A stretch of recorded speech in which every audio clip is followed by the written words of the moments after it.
كلنا كنعرفوا داك الشخص تقريبا اللي الا جا سولنا عليه شي حد كنقولوا ليه فلان.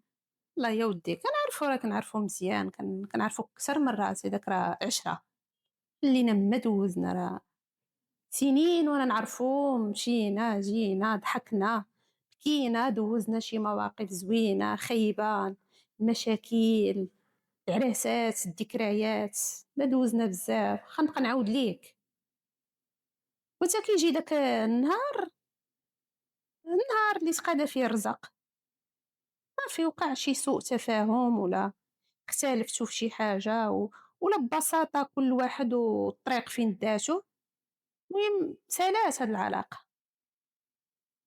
حتى كتكتاشف بلي هاد خونا اللي كنا ندويو عليه كنتي تحلف عليه بلي عرفتيه وما خليتي ما دوزتي معاه، تكتاشف انه قلب الفيسا بحال كليكا على شي بوطونة ومسح كلشي، مسح هاد السنين، مسح هاد المواقف، مسح الخير اللي تا بينك وبينو، ونسى العشرة، نسى كلشي، هادشي كلو مبقات عندو حتى شي قيمة.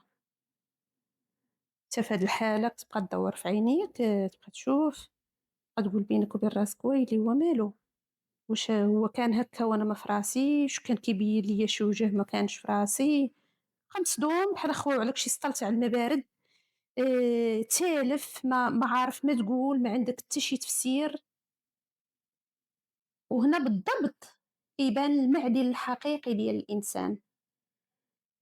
راه ماشي بالضرورة يبان المعدن الحقيقي فاش تبان فاش تكون العلاقة زوينة والحياة السعيدة وكل شي بخير وكل شي ساهل وكل شي كيضحك وكل واحد كيقضي للآخر السيرفيس، وكل واحد كيقضي مع الآخر الغرضات، وكل واحد كيوقف مع واحد. شي المعدن الحقيقي كيبان في الاختلاف وكيبان أكثر في الخصومة.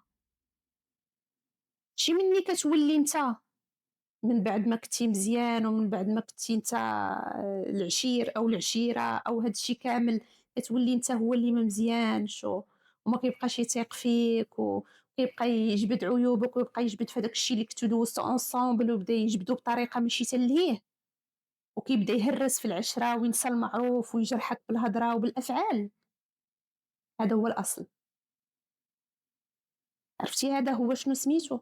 هو الفجور في الخصومه. سي بور سا الفكرة ديال اليوم والميساج اللي بغيت نوصل اليوم هو أنه فاش نفرتكو جوج قلة مع شي حد راه خصها تبقى الأخلاق.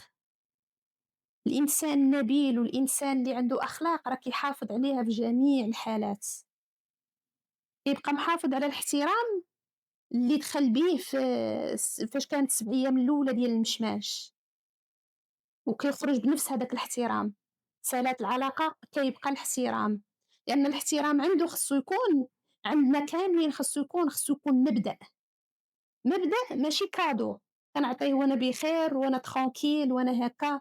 والانسان اختلف معايا في وجهات النظر واختلف معايا في كل شيء، كنسحب الاحترام. هذه النقطة الأولى اللي خصنا نغارديو مني ما نبقاوش مع شخص ما في العلاقة. ثاني نقطة خصنا نطلعوا الوعي في واحد الحاجة مهمة، راه ماشي كل علاقة مكتوب ليها أنها تكمل.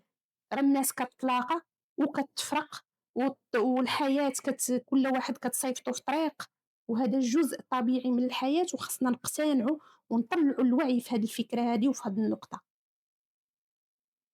ومن نفاريوها مع شي واحد والعلاقة صافي سالات، هذه النقطة الثالثة، الفضل كيبقى محفوظ. العشرة اللي دازات واليامات والجلوس والصهير وإلى غير ذلك كتبقى مصونة، واللسان كيبقى عفيف. راه هاد الشخص اللي دوزتي معاه ايامات ودوزتي معاه سنين ودوزتي معاه كل شيء راه غيكون فتح لك باب دارو كيما انت فتحتي ليه باب دارك. راه غيكون حط ليك في طبسيل فوق الطابله وكليتو داكشي اللي قسم الله، كيف ما انت غتكون درتي لا ميم شوز، وغادي يكون عرى الحقيقه ديالو قدامك بالعيوب ديالو بلحظات الضعف بلحظات القوه ديالو، كيف ما انت غتكون درتي لا ميم شوز.